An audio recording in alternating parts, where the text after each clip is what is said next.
and Dye podcast, episode 11, Show and Tell. This week I have been very, very busy. I had some training at work, so I haven't had a lot of downtime just because I've been very, very tired from running around. But I did get some work done on my sweater, so I'm excited to show you guys what I did. Many of you knew from previous episodes that I had managed to finish one panel. This is going to be reversible. It is a drop shoulder sweater. This is my high texture side. I also have, but I hope if I can get this to be reversible, a low texture side. And I have presumably the back done with the exception of some shoulder work. I'm holding it upside down. Some shoulder work just to make the neckline.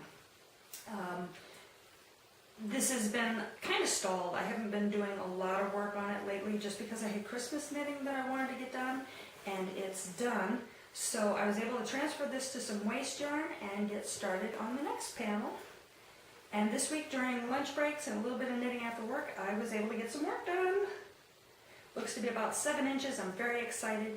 If I had to guess, I'd say I was about a quarter of the way through the front. So I'm feeling very encouraged. I'm feeling very much like I could get this done maybe for the new year with a couple of late night knitting sessions.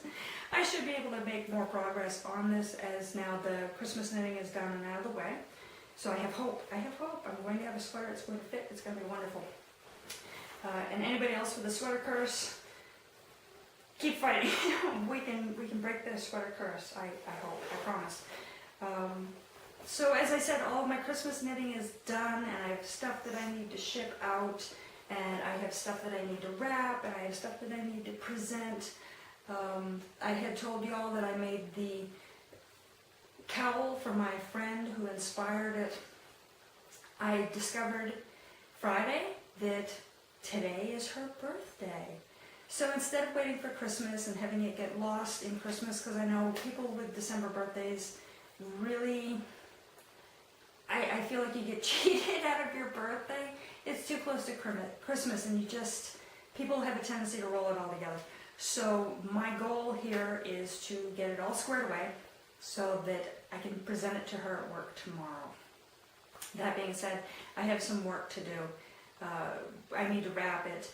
I need to take final notes off of it, extra photography, just so I have it ready for the test knitters.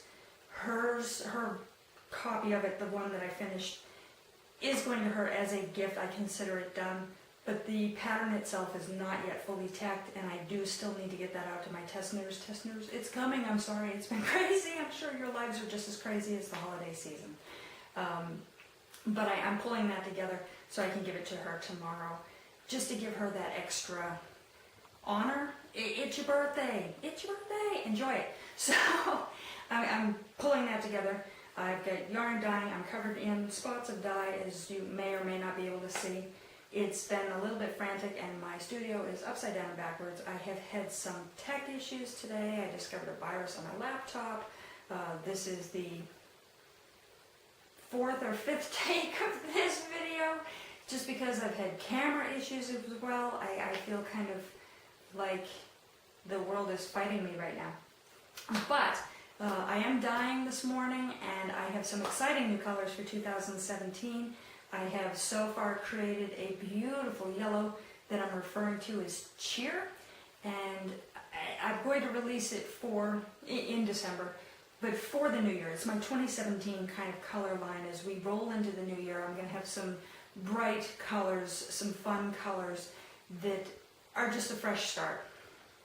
I have a lot of other colors that I've done before that I enjoy. I will be refilling those for you because I know they sold really well. You guys liked them, and I know I haven't had them in stock for a while, so we have some colors coming back in stock. And I bought some more cashmere base, so those of you that had the pleasure of enjoying the cashmere silk wool blend, there's more of that coming as well. Yarn, yarn, yarn, yarn, yarn. And if you're sick of yarn, I am going to set up some kits as well. So it's not going to be just yarn that you love, but you're not sure what to do with it. I'm going to have some actual kits that are the pattern and yarn combination so that you have something in mind. You have an end product that this can become. And hopefully you'll love those too. kind of a silly story. It's a little off track of everything else. My husband, love him, thank you John for everything. My husband does my photography for me. He is not professionally trained. I don't think he has ever had a class in any kind of photography. He might have had an art class in high school, but never anything, and no formal training. He just has a natural eye for it, and he's very good at it for my purposes. I'm biased, I love him. He and I did a photo shoot yesterday morning. It was about 30 degrees, and when we do product shoots, when I take photos of samples or end product for my patterns, we do it out in my front garden. I have a walled-in front garden, so as you go out my front door, there's a raised garden bed. We have a couple bits of furniture there. There's a tree in the garden and a wall that goes around and then kind of an archway. And when you come down my driveway, it's not really apparent how to come into my home until you get way down the driveway and you see the archway and you come in through the garden and come into the front door.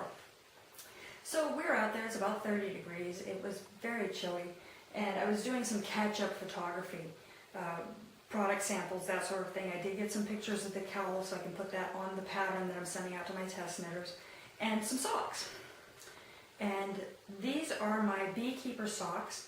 I don't know if you're going to be able to see in the camera here. I'm going to hold them up and hope maybe you can see them.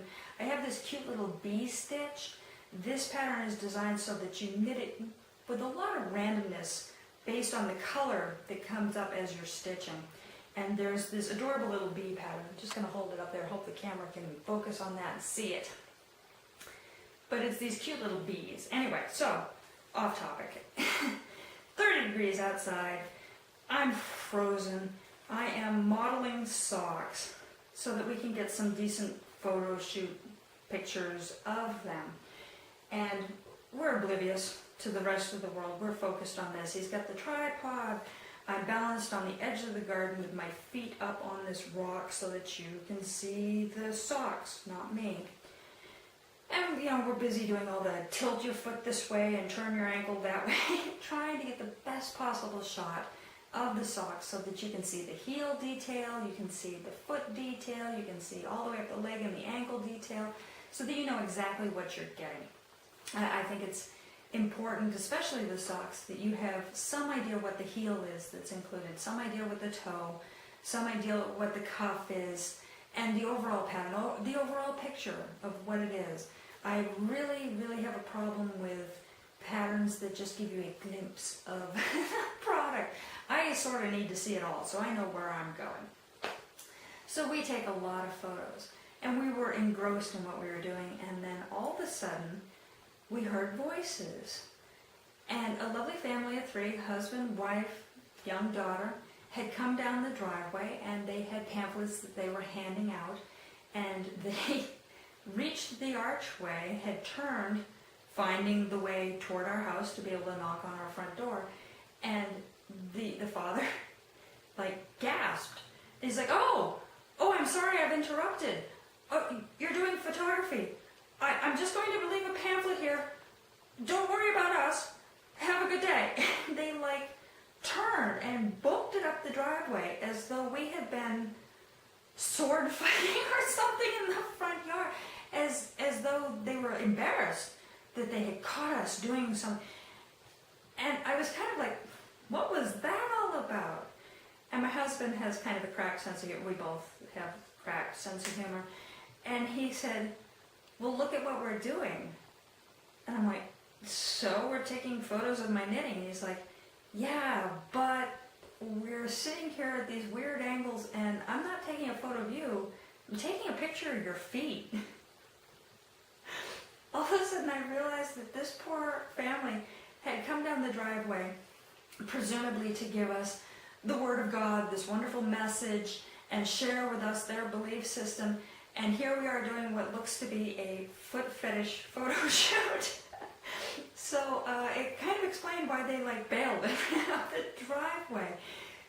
We just had no idea, A, that we would have any visitors, B, that what we were doing, I didn't anyway, would look weird to anyone else.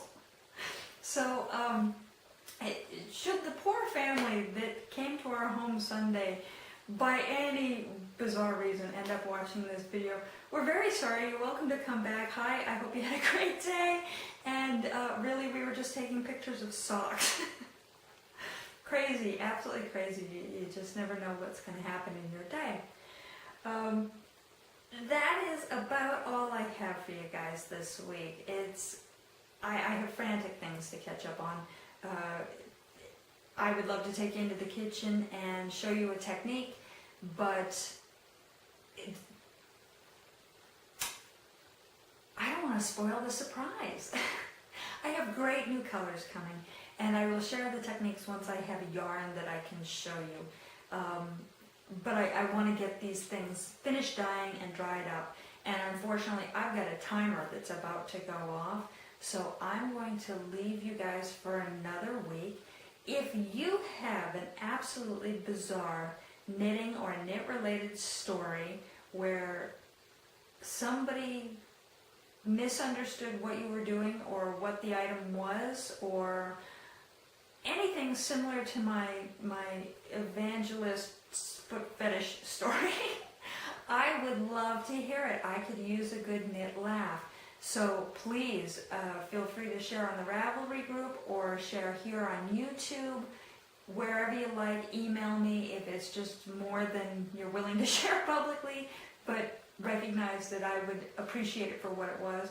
I would love to hear your stories. Otherwise, folks, have a wonderful week. If you're not already prepared for your holidays, I wish you Godspeed and the best of luck. If you are all prepared, have a cup of tea and enjoy your time. And if you're not doing anything one way or the other, happy knitting. We'll see you later. Bye.